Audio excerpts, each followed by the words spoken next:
Welcome back to Velshi and Rule. Massachusetts Senator Elizabeth Warren is campaigning in Selma, Alabama today, hoping to distance herself from the crowded field of Democratic presidential contenders. Candidates are out across the country, including former Congressman Beto O'Rourke, who's in Pennsylvania, and Senator Kirsten Gillibrand in Iowa.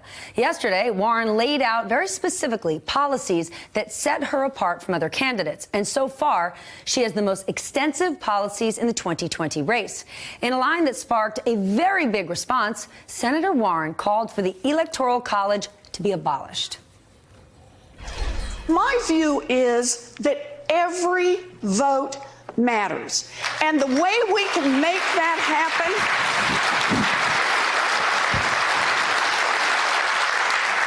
is that we can have national voting, and that means get rid of the Electoral College and every vote. Warren also believes minimum wage should be high enough to support an entire family. She says, quote, a full-time minimum wage job in America will not keep a mama and a baby out of poverty. Our movement is about making real, fundamental change to fix this. Warren's economic policy includes fixing corruption and the lack of transparency in government. She also plans to change laws to make U.S. businesses more favorable to employees and consumers. Warren's plans to take on big tech companies like Facebook, Amazon, and Google are there as well. She wants to classify those companies that make over $25 billion a year as platform utilities and would break them up using antitrust laws. Warren proposes appointing regulators to reverse what she calls illegal and anti-competitive mergers. And I want to remind our audience, last year, you think that like entrepreneurship in tech is booming. I want to say it hit a 40-year low because those tech giants have become so big, they've pushed everybody out. Joining us now to talk more about this is NBC News senior editor of politics, Beth Pfui. You know, something that Stephanie said there, her policy prescriptives tend to be very specific. They tend to be well and deeply thought out, regardless of whether people agree with her. She tends to, on a weekly basis, or more often, be laying things out that then can be criticized and debated. Right, and it's very interesting because we've all been in sort of this Beto mania for the last few days, and they are such a contrast with one another. You know, she's of a different generation, obviously, different part of the country, but she's really sort of gambling her candidacy on being very specific on policy, laying out several very specific ways that she would deal with pressing issues. I mean, we always knew her as she was coming up in politics as the person who was raging against corporations, banks. She wanted to be the candidate for the little guy. She identifies as a capitalist. She does. She made a very big point of that. Who's actually a former very successful businessman, was unwilling to do. She has said, I am a capitalist. We got to fix it. And in that CNN town hall last night, she had a very good explanation there. She said, I am a capitalist, but I'm a capitalist who believes there need to be rules. And right now there aren't enough rules, and that's encouraging this bad behavior. You know, that makes sense to a lot of people who don't want to kind of go fully the socialist label, but know that whatever's going on in the economy right now isn't working for them and their family. So she laid out, not only has she laid out, as you just ticked through on that list, all of those things. On the at the town hall meeting last night, she also said that she recommended Mississippi do away with its flag because it has the Confederate battle symbol on it. She talked about a discussion of slave reparations for descendants of slaves, all of which are controversial. And like you said, Allie, these could be things people very much disagree on, but it starts a conversation about things that people are eager to discuss and debate. So what's the gamble here in either running your campaign around what does seem to be the #1 issue to most Democrats, and that is defeating Donald Trump, versus the conversation Elizabeth Warren's having, in which she doesn't really focus all that much on Donald Trump.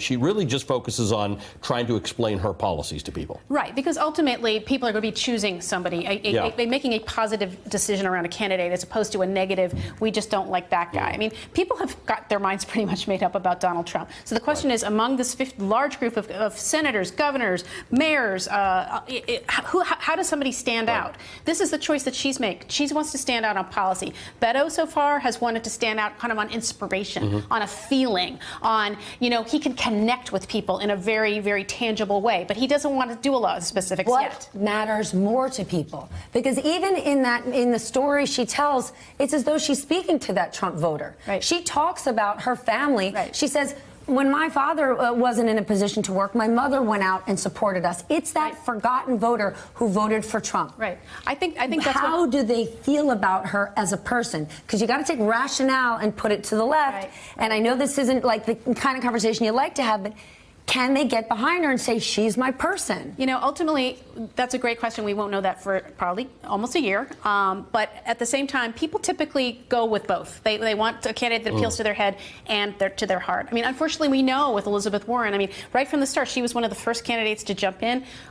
So many of the questions were like, is she likable enough? Is she too shrill? Does she sound like a schoolmarm? All very sort of sexist, perhaps ageist tropes. But you have to have those conversations, even if they're offensive, if that's how people feel. No question. Do you know what I mean? I'm not answering that. I know, but that's exactly it. You're going, I don't want to answer it and I don't want to touch it. Yeah. But if you don't touch it and it exists in people's homes and how they vote, you have to at least acknowledge it. So maybe her answer to that is, I'm going to throw more policy at you. Let's just talk about one of the ones that you talked about, the reparations, right? She's laid out a reparation policy. Right. Let's listen to it. I believe it's time to start the national, full-blown conversation about reparations in this country. And that means I support the bill in the House to appoint a congressional panel of experts, of people who are studying this, who talk about different ways we may be able to do it, and to make a report back to Congress so that we can, as a nation, do what's right and begin to heal. Now, normally I would say she's supporting a congressional, discussion on this, and it sounds like that's not really a commitment. But you know her history. Her history is that she studies things well, and then she puts forward what she thinks on it, and then people can debate it.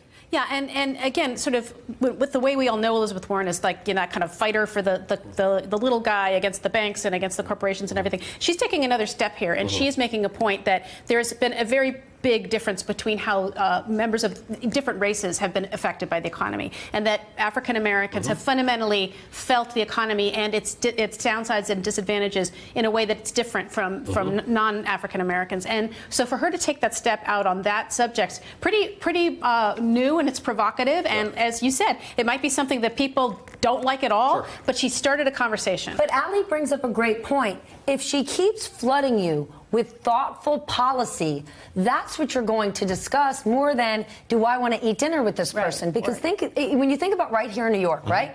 And this isn't a surprise. If you ask people who work on Wall Street, they know Elizabeth Warren as the boogeyman who came to them after 2008 with Dodd-Frank, with the Volcker Rule. Of course. But if you actually sit down and talk policy and bring up what she talked about at South by Southwest and bring up big tech, you're going to stop those people in their tracks and they're going to go, hold on a second.